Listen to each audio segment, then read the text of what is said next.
Un hecho en común entre la Iglesia Católica y las demás confesiones cristianas es en creer, según la revelación divina, que la madre del Hijo de Dios sería una mujer virgen, lo cual aparece consignado por escrito en dos pasajes diferentes de las Sagradas Escrituras, uno correspondiente a los textos veterotestamentarios o del Antiguo Testamento y el otro del canon neotestamentario o el Nuevo Testamento, y lo vamos a hacer leyéndolo de la Biblia didáctica. El primer texto bíblico está en el libro del profeta Isaías, en el capítulo 7, verso 14, escrito 740 años antes del nacimiento de Cristo. Pues el Señor mismo os dará una señal. Mirad, la joven está encinta y da a luz un hijo, a quien pone el nombre de Manuel. Hay que aclarar que en el versículo 14, el autor no usa la palabra hebrea que significa específicamente virgen, betulá, sino la palabra alma, que se puede traducir al español como doncella, joven o muchacha. Sin embargo, en la cultura hebraica antigua, las mujeres israelitas que estaban en edad de casarse, es decir, entre los 14 o 15 años, llegaban al matrimonio siendo vírgenes. La segunda cita bíblica corresponde al Evangelio de Mateo, en el capítulo 1, versos 22 y 23, y fueron las palabras que un ángel le revela en un sueño a José, explicándole sobre la maternidad divina de María. Todo esto sucedió para que se cumpliera lo que había anunciado el Señor por el profeta. La Virgen concebirá y dará a luz un hijo, a quien pondrá el nombre Manuel, que significa Dios con nosotros. En este segundo texto de las Sagradas Escrituras, el evangelista y apóstol Mateo empleó el vocablo griego preciso para virgen, ahí partenos, haciendo alusión a la profecía de Isaías que leíamos anteriormente.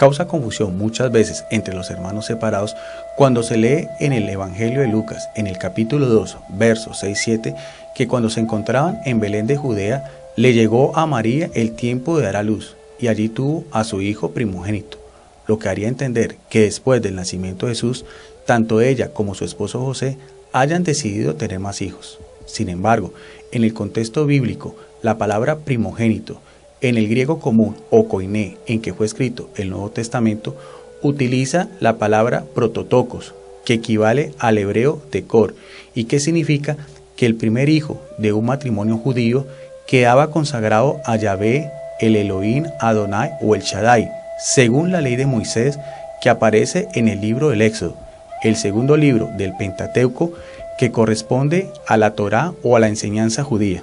Eso está en Éxodo capítulo 13, verso 1, 2 y 12 y en el capítulo 34, verso 19. Y exigía la presentación del niño Jesús en el templo de Jerusalén, Lucas 2, 22, 23. Pero él ya era el primogénito de Dios, así lo dice Hebreos 1, 6. Asimismo, las Santas Escrituras agregan que los primogénitos pueden ser al mismo tiempo unigénitos, como se puede constatar en Josué 17.1, en Primera de Crónicas 23.17 o en Zacarías 12.10. Del mismo modo, la palabra griega unigénito es monogenes y puede definirse como solo en su clase o el único miembro de una familia o género. De hecho, nuestro Señor Jesucristo también es el unigénito de Dios, en Juan 1.14, 3.16. Por consiguiente, podemos concluir que Cristo Jesús es proto-caimonos, es decir, el primero y el único Hijo de Dios Padre, cuando fue engendrado desde toda la eternidad, como lo dice el prólogo del Evangelio de Juan, capítulo 1, verso 1, y la carta a los Hebreos 1.3, y al mismo tiempo es el Hijo de María en su naturaleza humana, cuando vino al mundo, como lo especifica la epístola del apóstol San Pablo a los Gálatas en el capítulo 4, verso 4.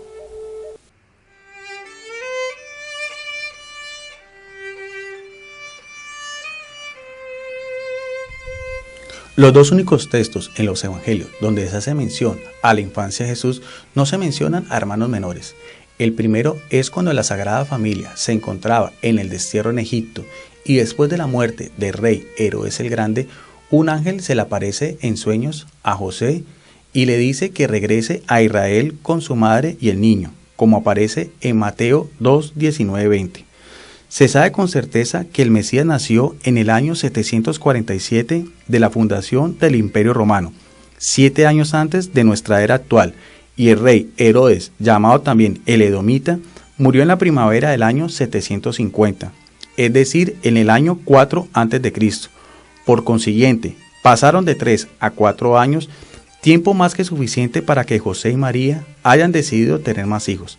La segunda cita bíblica la vamos a hacer de la Biblia interconfesional o ecuménica Dios habla hoy, en el Evangelio de Lucas, en el capítulo 2, versos 41 y 42, donde nos dice que para la fiesta de la Pascua, José y María subieron con Jesús, que tenía 12 años.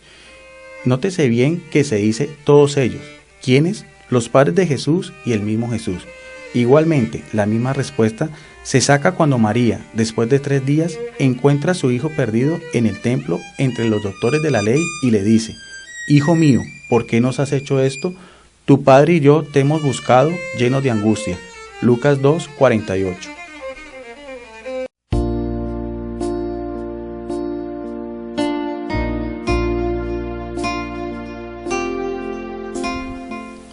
Los escritores griegos del Nuevo Testamento utilizan la palabra semítica de adelphos, hermano, en un sentido general que puede incluir a los parientes de una misma familia. Y esto lo decimos porque los llamados hermanos de Jesús solo aparecen en la vida pública del Señor a partir de los 30 años y son nombrados en un pasaje con nombres propios, que lo vamos a hacer de la Biblia que utilizan las iglesias cristianas, evangélicas o protestantes, que es la versión Reina Valera, esta vez de la edición de promesa.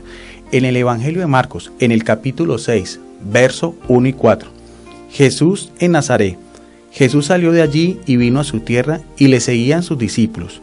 Y llegando el día de reposo, comenzó a enseñar en la sinagoga. Y muchos, oyéndolo, se admiraban y decían: ¿de dónde tiene estas cosas? ¿Y qué sabiduría es esta que le es dada? ¿Y estos milagros que por sus manos son hechos? ¿No es este el carpintero, hijo de María, hermano de Jacobo, de José, de Judas y de Simón?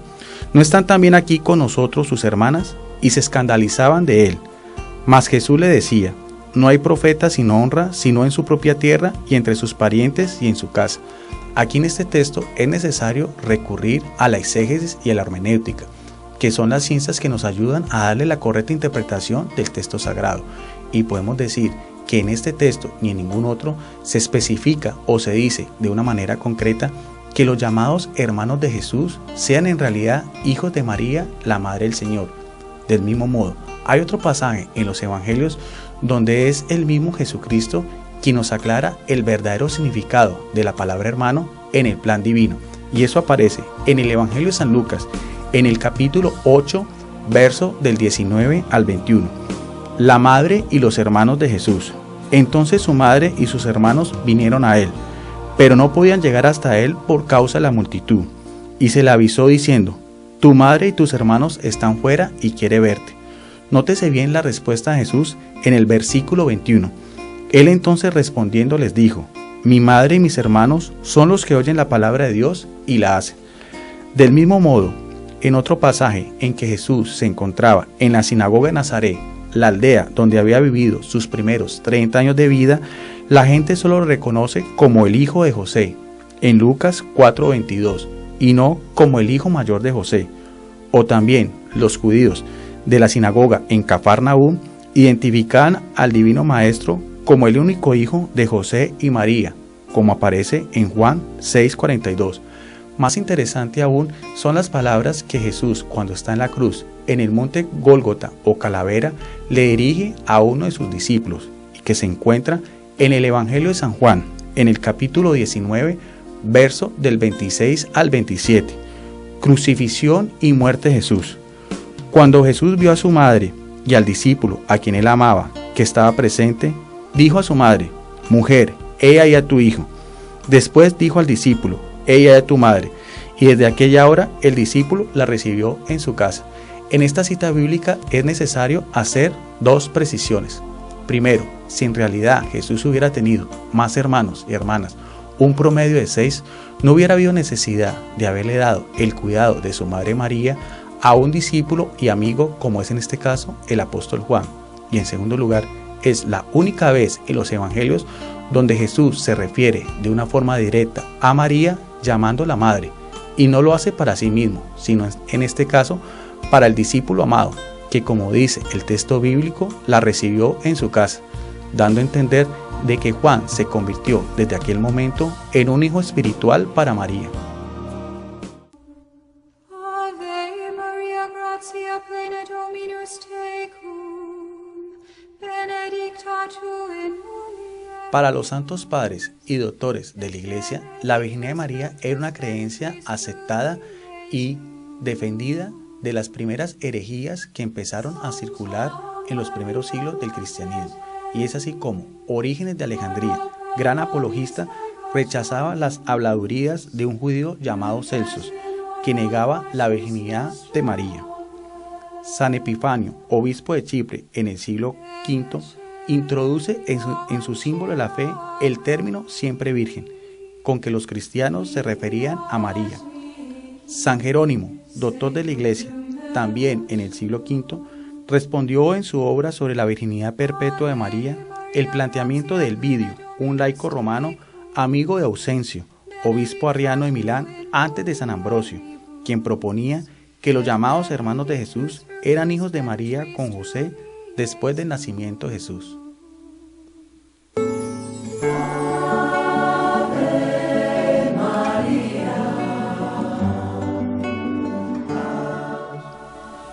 Contrario a lo que muchos piensan, los fundadores de la Reforma Protestante en Europa nunca dudaron de la virginidad de María, y es así como Martín Lutero, doctor en Sagradas Escrituras, ex sacerdote y ex monje agustino alemán, en los artículos de la doctrina cristiana que debían profesar los evangélicos, escribe que Jesús nació de María pura, santa y siempre virgen. El también ex sacerdote secular suizo, Ulrico Zwinglio, enseñó: María como virgen pura engendró al Hijo de Dios, y tanto en el parto como después del parto se conservó siempre virgen, pura e íntegra. El teólogo y escritor francés Juan Calvino, fundador de la Iglesia Presbiteriana o Calvinista, trató ignorante al ya mencionado Elvidio, hereje del siglo V. El reverendo anglicano de nacionalidad inglesa John Wesley, creador de la Iglesia Metodista, en su carta a un católico agregó: creo que Jesús fue concebido por obra singular del Espíritu Santo, nacido de la bendita Virgen María, que tanto antes como después de darlo a luz, continuó virgen inmaculada.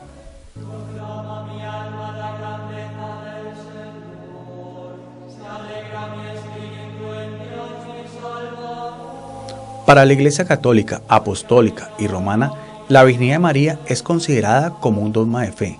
La palabra dogma es una expresión latina que quiere decir proposición firme y cierta, y en el catolicismo es una verdad de fe revelada por Dios y definida por el magisterio eclesiástico en el Concilio de Letrán en el año 649.